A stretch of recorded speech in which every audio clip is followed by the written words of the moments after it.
Good morning, everybody. This is USS Princeton 2004 here. Today is February 4th, 2013, and the time is 10:38 in the morning, and it is a Monday.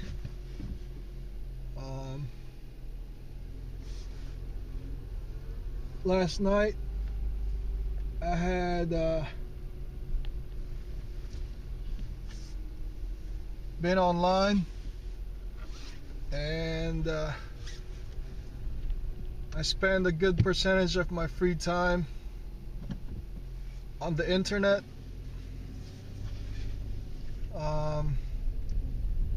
I did get a chance to watch parts of the Super Bowl last night between the San Francisco 49ers and the Baltimore Ravens.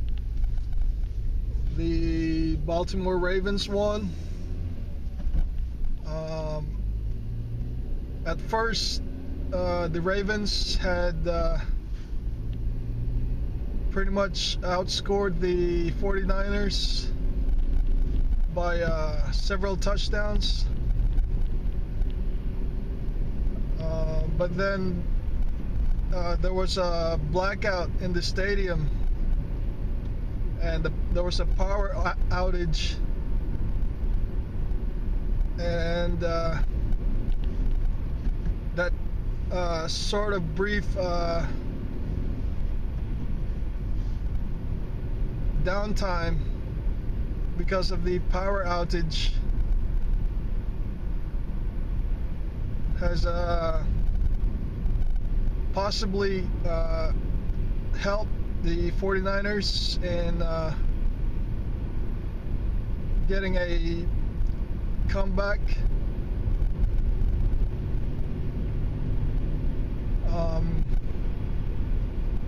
After the power outage, the 49ers had scored a couple of touchdowns, and it was a much closer game after the lights went out in the stadium.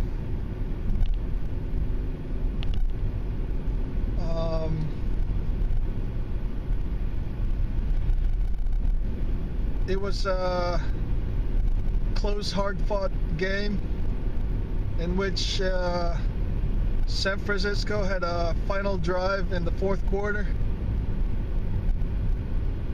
in a chance to beat the Ravens in their final possession. There was a controversial incident where a lot of the analysts and just a lot of the players and a lot of the fans have said that there should have been a flag in in the final play, in their final possession for the 49ers. A lot of people thought that there was a holding and defensive pass interference, and this play could have been the decisive factor for the winner of the Super Bowl.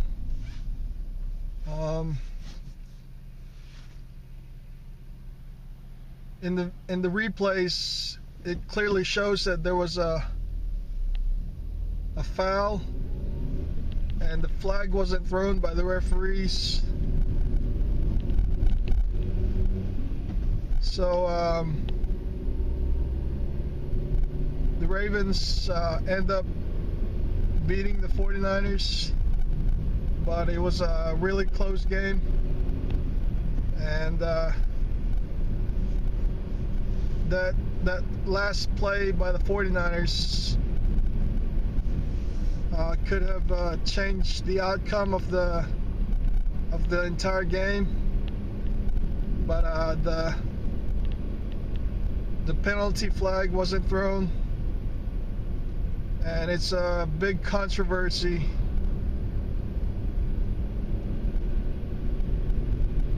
And a lot of people are saying that the 49ers could have won the Super Bowl if there was a flag thrown.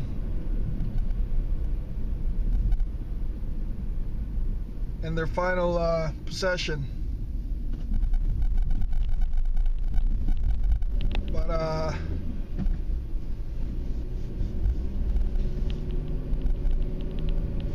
there were a lot of commercials in the Super Bowl. A lot of them, most of the time when I watch the Super Bowls, I like to watch the commercials as well. More often than not, these commercials are brand new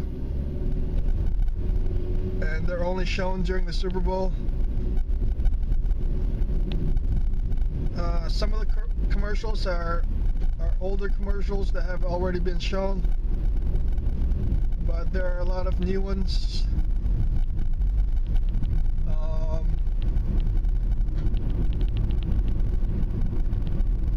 Just as immediate as these new commercials have been shown during last night's Super Bowl,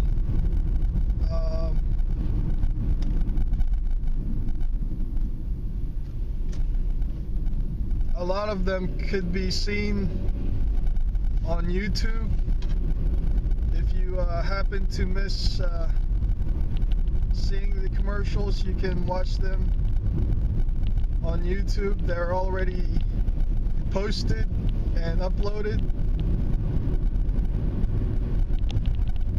And one of the big commercials that I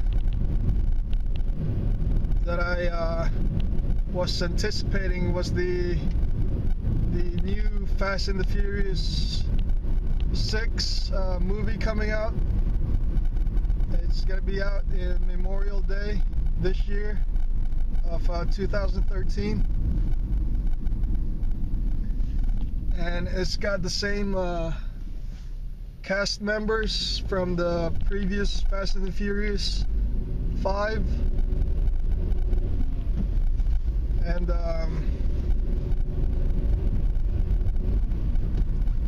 I can't wait till that movie comes out. I'm a really big fan of the Fast and the Furious movie series.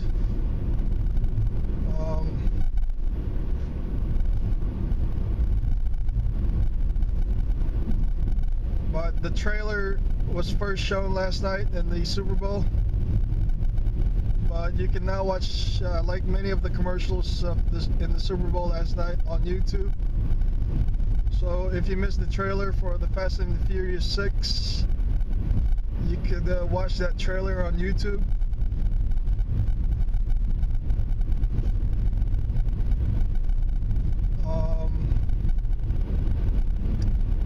There was another commercial that I liked, which was a Volkswagen commercial, where it had an American that was born in, I think, Minneapolis, and he was walking around just talking in this Jamaican accent.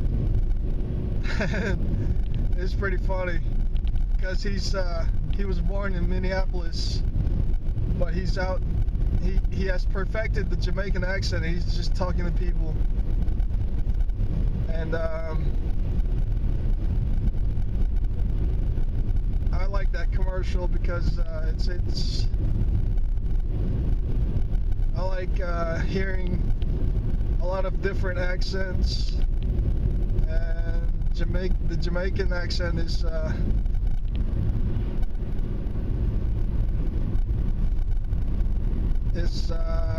if you do understand what the words are being said in the Jamaican accent, then for the most part you can understand what is being said, but it's just got this positive vibe to it. And what others could call as the positive vibration, which is what I which is what I feel when I hear the Jamaican accent. But those are just some of the commercials that I liked in the Super Bowl last night.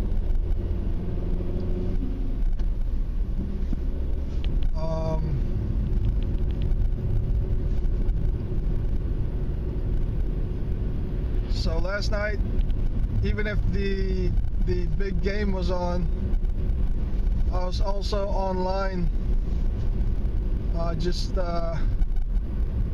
browsing some sites, and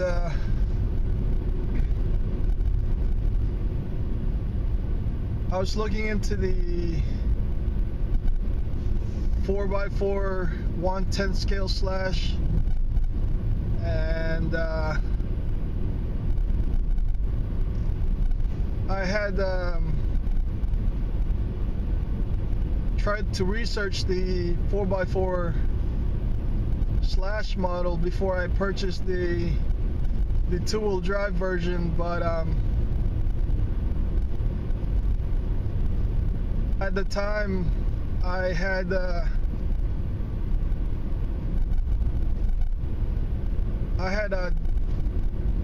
one factor that had helped make my decision, and that was with the location where I would be running these RCs. And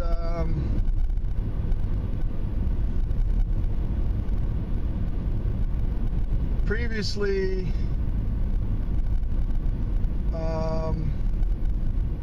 I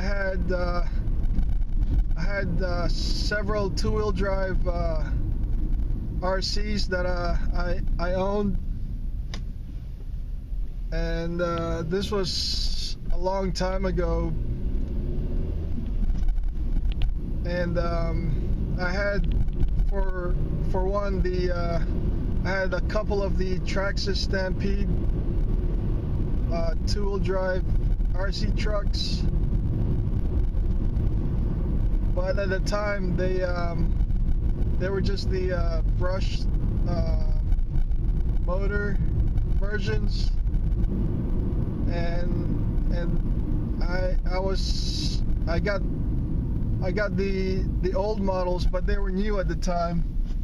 But I had owned them so long ago that Traxxas hasn't even come out with their new 272 Magnum transmission that is now pretty much standard on a lot of their vehicles. And I have been in the RC game for a long time now. So when I owned these Stampedes,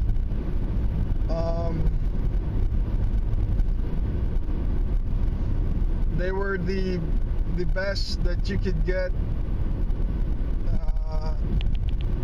at the time, but they have improved on the Stampedes.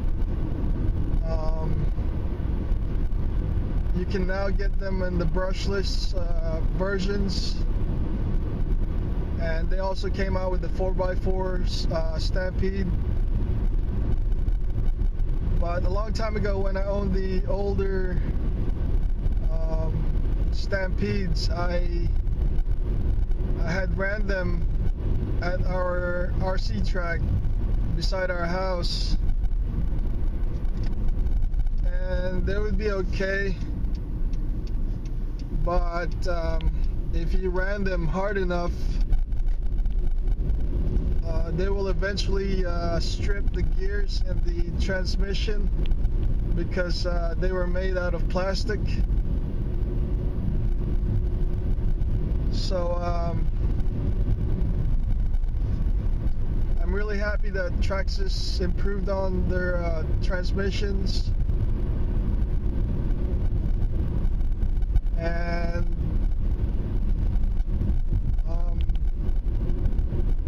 I had eventually sold those old Stampedes,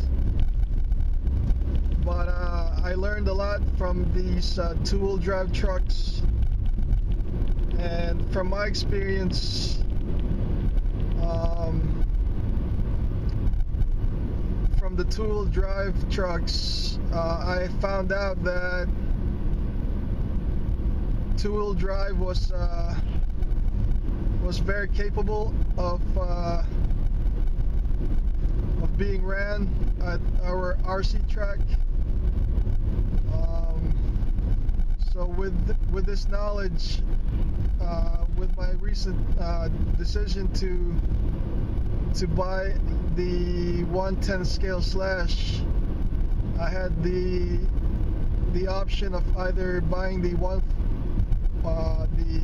two-wheel drive or the 4x4 versions, and from my experience of running the old Stampedes, which were two-wheel drive at the time,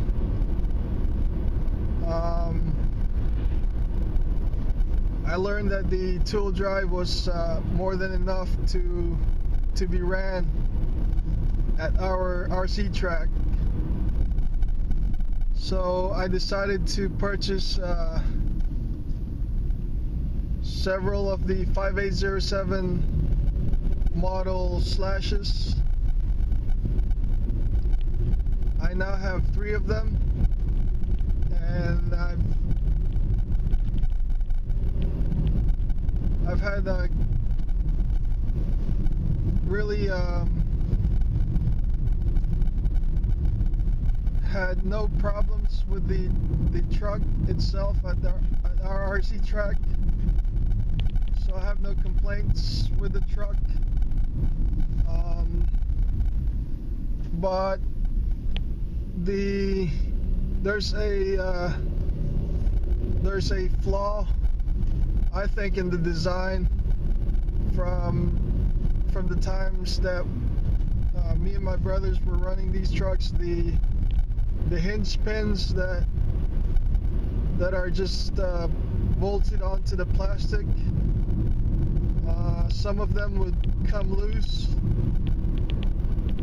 because there are only threads on one end, and after running these slashes for some time, they eventually come loose, and you would have to keep checking. You try to keep an eye on them after each run, after each battery pack or so, if these hinge pins have loosened up.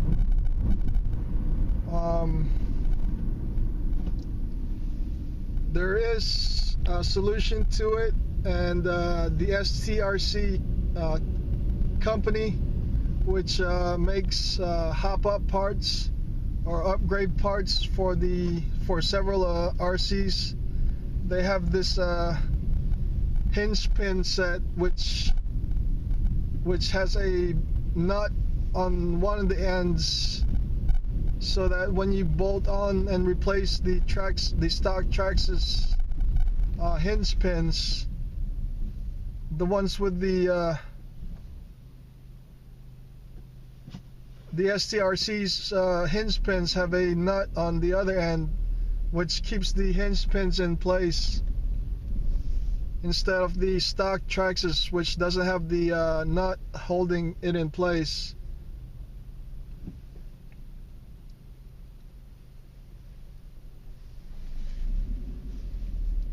So that's one of the flaws that we have found so far.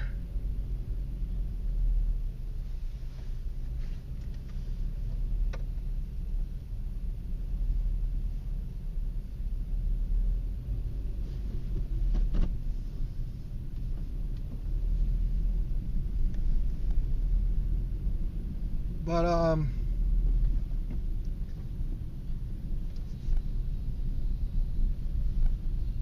I plan on purchasing these STRC hinge pins at some point.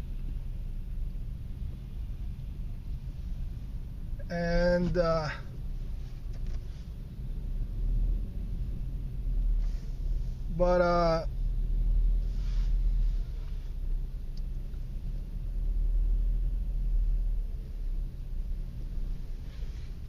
we can still run these slashes as they are, box stock, but you just have to keep an eye on some of the parts loosening.